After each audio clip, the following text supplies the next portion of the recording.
அதிசயங்கள் செய்கிறவர் நம் அருகில் இருக்கிறார். அற்புதங்கள் செய்கிறவர் என்றும் நமக்குள் வசிக்கிறார். யோவான் 6:10. இயேசு ஜனங்களை உட்கார வையுங்கள் என்றார். அந்த இடம் மிகுந்த புல்லுள்ளதாய் இருந்தது. பந்தி இருந்த புருஷர்கள் ஏறக்குறைய 5000 பேராய் இருந்தார்கள். ஆண்டவர் இப்பொழுது சீசல் கட்டளை கொடுக்கிறார், ஜனங்களை அங்கே உட்கார வையுங்கள். அதை கேட்ட சீசர்கள் அப்படியே கீழ்ப்படிந்து ஜனங்களை உட்கார வைத்தார்கள். 4 சுவிசேஷத்தை நீங்க பார்த்தீங்கன்னா வரிசை வரிசையா உட்கார வைத்தார்கள்.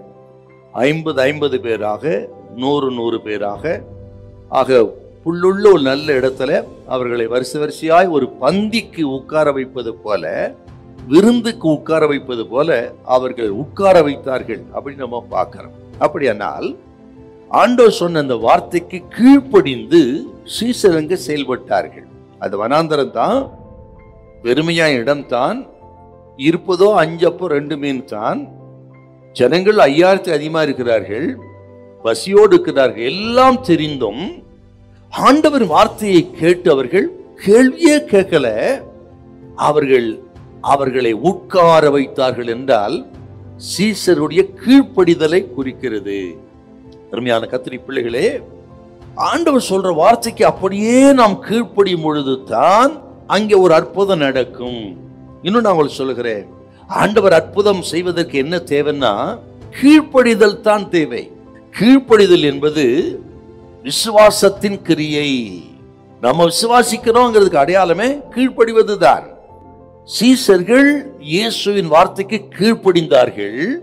அங்கேதான் இயேசு ஒரு அற்புதம் செய்தார். ஆகவே தான் சொல்லுகிறேன் கர்த்தருடைய பிள்ளைகளே, ஆண்டவர் விரும்புகிறதை செய்வதற்கு நாம் ஆயத்தமாயிருந்தால், அவர் சொல்லுவதை செய்வதற்கு ஆயத்தமாயிருந்தால், கீழ்ப்படிந்தால் அங்கே ஒரு அற்புதம் நடக்கும். வனாந்தரம் விருந்து சாலையாய் மாறும். அந்த இடம் பசும் புல் நிரம்பின ஒரு இடமா இருக்கிறது. அதன் மேல் உட்கார வைக்க சொல்றாரா. உட்கார வைங்கள் மட்டுமல்ல, பசும் புல்லின் மேல்.